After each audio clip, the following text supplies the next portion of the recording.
삼천포의 항구로. 반갑습니다. 여기는 삼천포 아가씨 동상에 있는 해변입니다. 이곳은 노산공원, 저 뒤에 보이는 산이 노산공원인데, 노산공원은 이른 봄에 동백꽃을 보러 자주 왔어요. 저 동백꽃이 오동도보다 또 빨리 피는 것 같아요. 동백꽃이 아주 좋아요. 그리고 노산공원 외에는 박재삼, 시인 박재삼, 향토적인 시어를 주로 구사하던 박재삼 시인의 기념관과 도서관이 있고요. 이 뒤에는 횟집들이 많이 보이네요. 횟집에 보니까 대통령이 다녀가신 집이라서 크게 선전을 해놨습니다.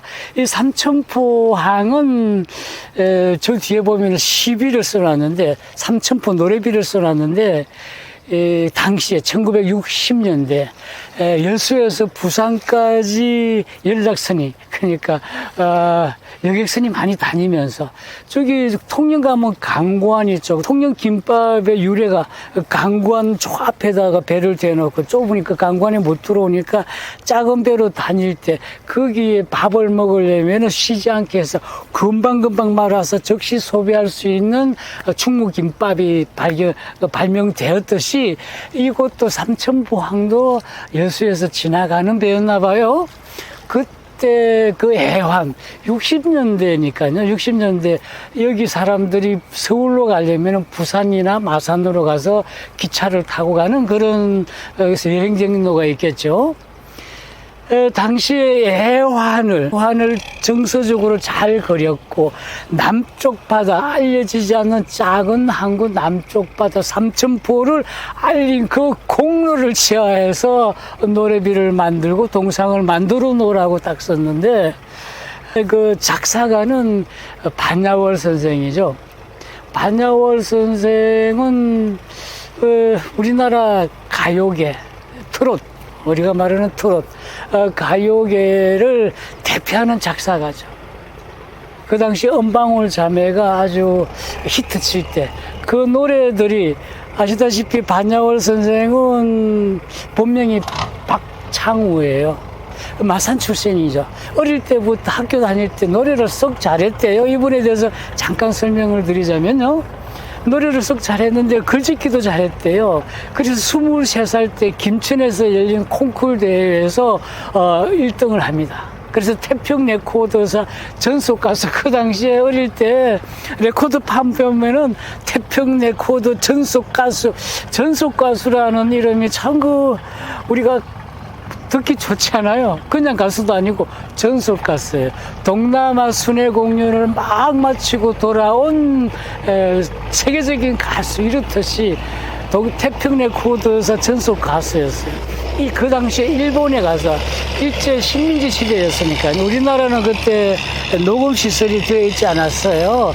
우리나라 조선 창 노래들도 다 일본 가서 취입을 하고 왔죠.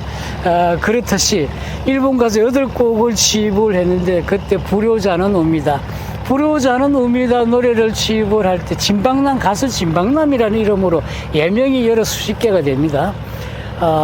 우리나라 와서 아주 히트를 칩니다. 불효자는 옵니다라는 노래 취입할 때 어머님이 돌아가셨다는 그 비보를 받습니다.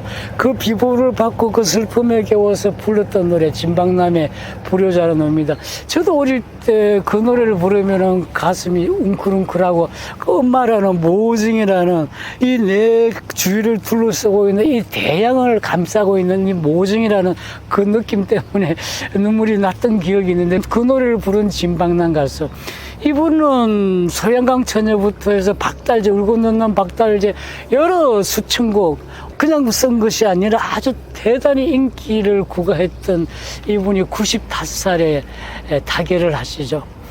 2012년에 타계를 하시는데, 92살 때까지만 하더라도 자기 사무실을 만들어 놓고 동료들과 같이 쾌활하게 어울리면서 아주 건장하게 사시다가 천수를 누리다 가신 분인데, 이분이 이남 사녀를 두었어요. 이 방송에 나온 얘기예요. 제가 하는 말이 아니에요. 이남 사녀가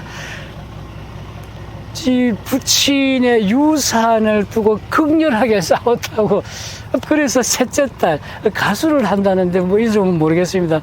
많은 셋째 딸이 지적 재산권을 차지를 했나 봐요.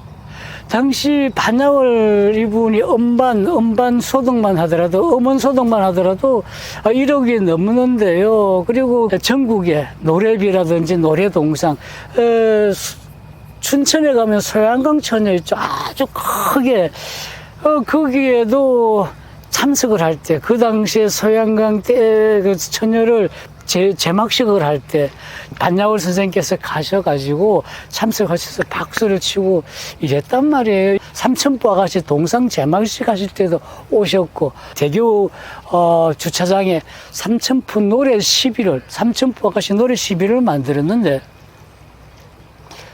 어느 날 갑자기 셋째 딸, 그러니까 그 유가족이라고 표현하는데 사실은 셋째 딸이에요. 지적재산권이라는 그 표현을 써. 지적재산권에 대해서 사전을 찾아보니까 뭐 그런 얘기가 있나 봐요.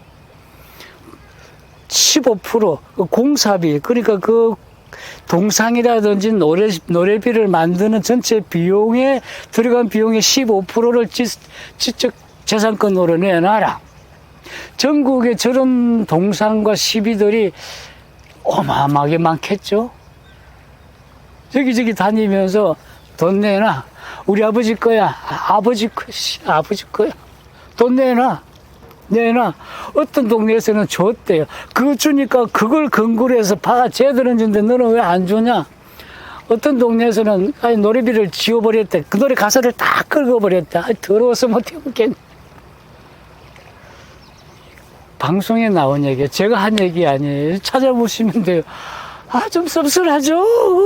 아버지 얼마나 자랑스러워요. 나는 자랑스러운 대한민국의 국민이다.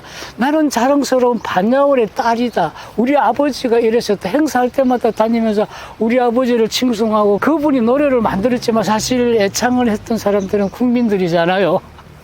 기분 되게 나빠. 더러워서 삼천포 노래 못하겠어. 이 트롯은 우리나라에 언제 들어오냐면 1910년도, 20년도, 30년도에 폭스트롯이라는 미국의 서양음악의 어떤 장르 중에 하나의 룸바, 차차차 막 이렇게 나오잖아요. 6.25가 터지고 1950년대 전 세계 음악, 전 세계 연합군들이 들어왔으니까 전 세계 음악이 한꺼번에 들어와요. 그래서 다양한 음악들이 들어오는데 거기 음반 위에 보면은 룸바 락 써놓고 폭스트롯 딱 써놨었어요. 근데 트롯이라는 것은 4분의 4박자 경쾌한 노래죠. 그래서 우리나라는 장가, 유행가, 그전에 유행가로 불렀어요. 유행가로 불렀는데, 유행가는 어디서 나왔냐면은 엔카라고 일본어는 쓰지 않고 거기 걔들도 유행가라 그랬어요. 그 엔카의 프롬 어디냐? 서양 음악을 받아들였잖아요, 일본이. 일본이 서양 음악을 받아들이면서 유행가라고 불렀어요. 우리나라도 그 유행가가 고스란히 들어왔죠.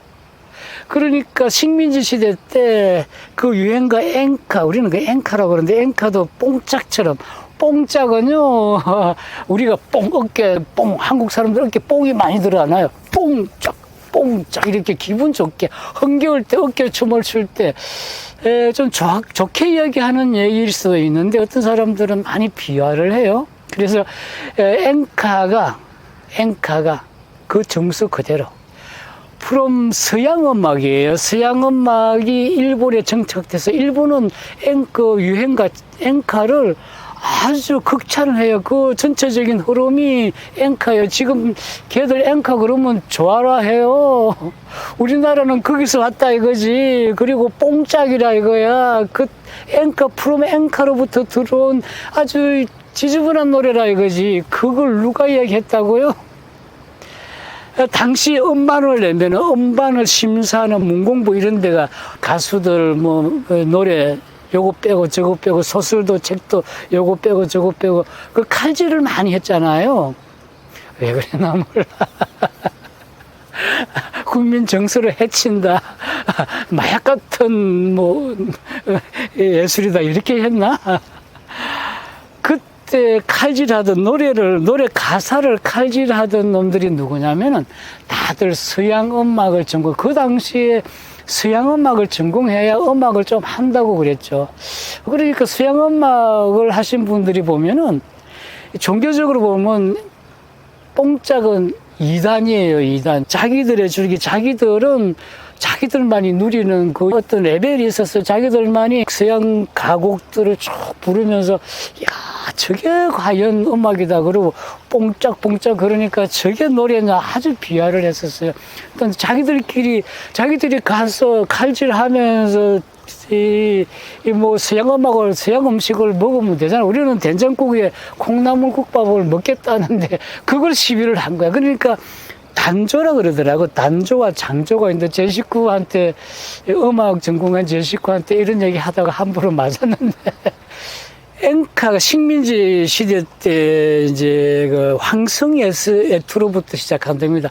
황성애투에 이렇게 나오는 그 노래가 우리나라 최초의 유행가로 시작한답니다. 그 황성애투가 일본 노래를 그대로 그 곡들을 많이들 곡들을 보니까 많이 가져왔더라고요. 그 초창기 노래들은 식민지 시대 때 노래들 일본 곡들이 그대로, 일본 곡들은 어디서 왔다고요? 서양에서 왔어요. 그냥 문화가 높은 데서 서양에서 흘러서 일본에서 우리나라로 넘어온 것 뿐이잖아요.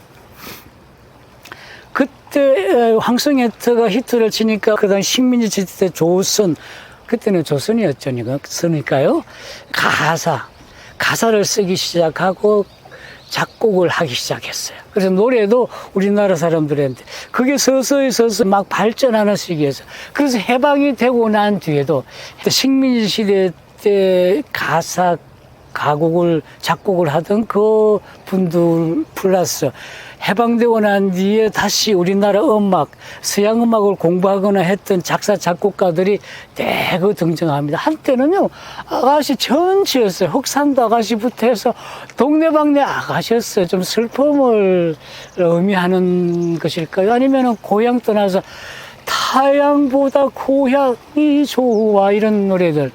그 시골에 계신 분들이 다 도시로 가면서 뭐 그런 노래들이 한참 유행하면서 트롯이 쭉쭉 이렇게 발전하면서 지금은 다시 트롯 공화국이 되었잖아요. 우리나라 트롯이 얼마나 임영웅 대세잖아요. 저도 임영웅을 좋아하고 우리 식구도 그런 트롯을 좋아하는 그런 문화가 되는데, 그 문화의 전체적인 흐름을 잠깐 살펴보자면 그렇다는 거죠. 그래서 트롯을 무시하는 놈들, 뽕짝이라고 무시하는 사람들, 그분들은 취향이 좀 복잡한 사람들인가 봐. 자기 좋은 것만 하세요. 남 그 손가락질 하지 마시고 그렇죠. 그렇다고 합니다. 여기는 삼천포입니다.